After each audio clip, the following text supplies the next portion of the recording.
So finally looking at the last two questions, the balancing and also the production of question 5. What I wanted to have a look at in the first instance about balancing is simply this. Just be aware that this is quite typical within Edexcel's production tests. Can you see that these transients or that this track is going to be quite loud as opposed to this track, which is going to be quite quiet?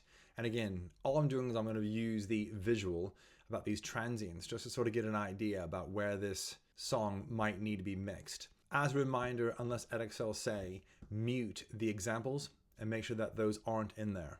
Then what I would probably recommend that you do is you sort of get the vocals mixed in with your drums. Make sure that these two sound all right. And then what I would do is mix in my other parts, knowing that this is probably going to be much, much louder than my drums. A general approach about mixing as well, as a reminder, don't go above 0 on this volume control. If you need to, take things down rather than boosting them. And then finally, do not solo out any track to balance that out. Don't forget that the examiner is going to get the entire song.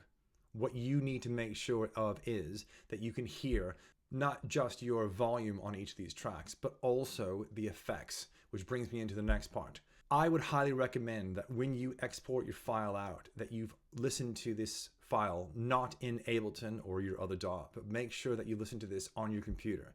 If you can't hear the effects, if you can't hear the balance or the blend or whatever it is, you need to make sure that you go back into Ableton and that you've edited this. As a reminder, when you produce this track, you cannot have any silence at the beginning or the end that exceeds 1 second.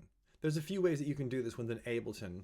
Just notice that, if I now zoom into bar 2 where these tracks start, notice that down here, this actually starts at 2 seconds, which obviously that you can't have because that breaks the rule by having 1 second. There's two ways that you can do this. I usually figure out where my bar line under a second is. Let me just zoom in a little bit. So you can see that roughly about 1.4-ish is where I'm probably going to start this. And it is indeed under a second.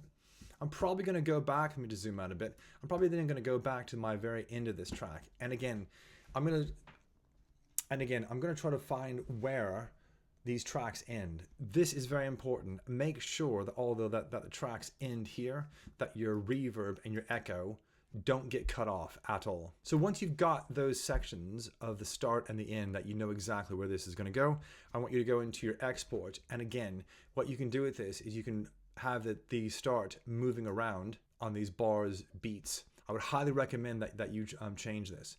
Don't forget that you can also edit this within your computer if you need to.